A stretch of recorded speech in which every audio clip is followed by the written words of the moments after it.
London.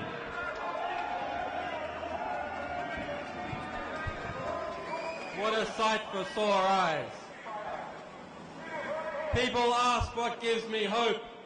Well, the answer is right here.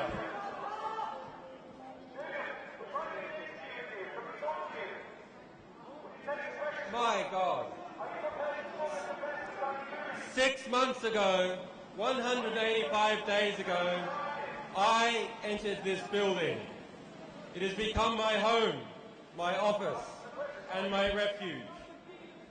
Thanks to the principled stance of the Ecuadorian government and the support of its people, I am safe in this embassy to speak to you.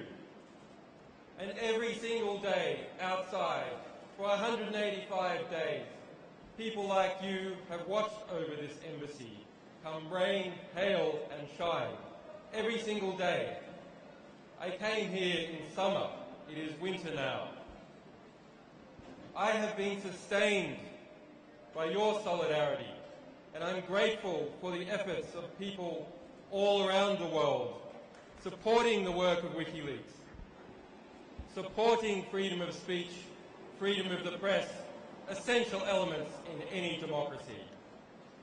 While my freedom is limited, at least I am still able to communicate this Christmas, unlike the 232 journalists who are in jail tonight. Unlike Gottfried Spaltholm in Sweden tonight. Unlike Jeremy Hammond in New York tonight. Unlike Nabil Rajab in Bahrain tonight. And unlike Bradley Manning, who turned 25 this week. A young man who has maintained his dignity after spending more than 10% of his life in jail without trial, some of that time in a cage, naked and without his glasses. And unlike so many others whose plights are linked to my own, I salute these brave men and women. And I salute journalists and publications that have covered what continues to happen to these people. And to journalists who continue publishing the truth in face of persecution, prosecution and threat, who take journalism and publishing seriously. Because it is from the revelation of truth that all else follows. Our buildings can only be as tall as their bricks are strong. Our civilization is only as strong as its ideas are true. When our buildings are erected by the corrupt, when their cement is cut with dirt, when pristine steel is replaced by scrap, our buildings are not safe to live in. And when our media is corrupt, when our academics are timid, when our history is filled with half-truths and lies, our civilization will never be just.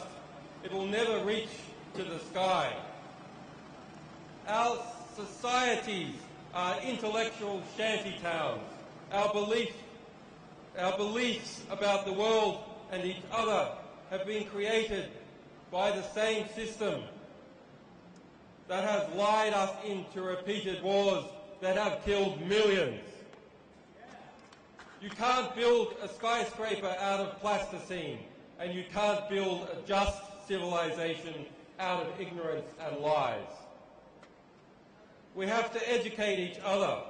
We have to celebrate those who reveal the truth and denounce those who poison our ability to comprehend the world that we live in.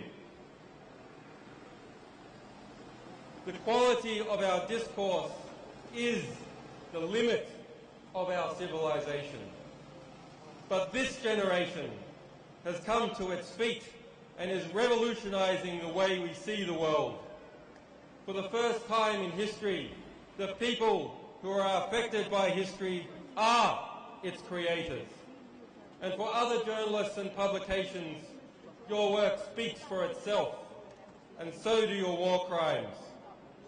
I salute those who recognise the freedom of the press and the public's right to know, recognised in the Universal Declaration of Human Rights.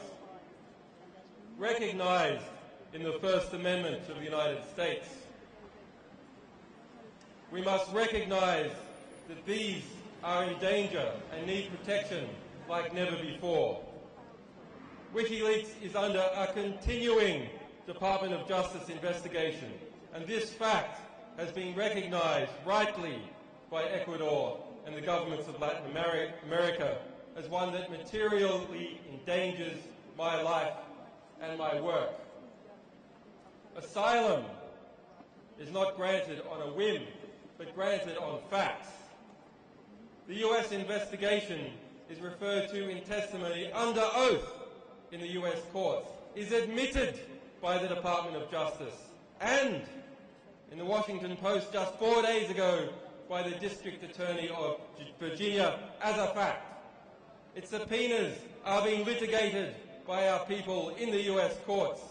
The Pentagon reissued its threats against me in September and claimed the very existence of WikiLeaks is an ongoing crime. My work will not be cowed, but why this immoral investigation continues and why the Australian government will not defend the journalism and publishing of WikiLeaks, I must remain here. However, the door is open, and the door has always been open for anyone who wishes to speak to me. Like you, I have not been charged with a crime. If you ever see spin that suggests otherwise, note this corruption of journalism, and then go to justiceforassange.com for the full facts. Tell the world the truth, and tell the world who lied to you. Despite the limitations, despite the extrajudicial banking blockade, which circles WikiLeaks, like the Cuban embargo, despite an unprecedented criminal investigation and a campaign to damage and destroy my organisation, 2012 has been a huge year. We have released nearly 1 million documents relating to the unfolding war in Syria. We have exposed the mass surveillance state and hundreds of documents from private intelligence companies. We have released information about the treatment of detainees at Guantanamo Bay and elsewhere, the symbol of the corruption of the rule of law in the West and beyond.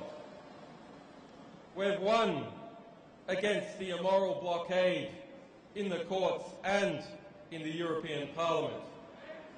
After a 2-year fight, contributions to WikiLeaks have gone from being blockaded and tax deductible nowhere to being tax deductible across the entirety of the European Union and the United States.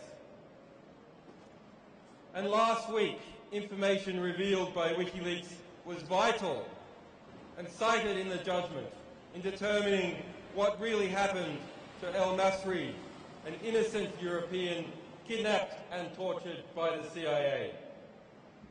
Next year will be equally busy. WikiLeaks has already over 1 million documents being prepared to be released. Documents that affect every country in the world. Every country in this world. And in Australia, an unelected senator will be replaced by one that is elected.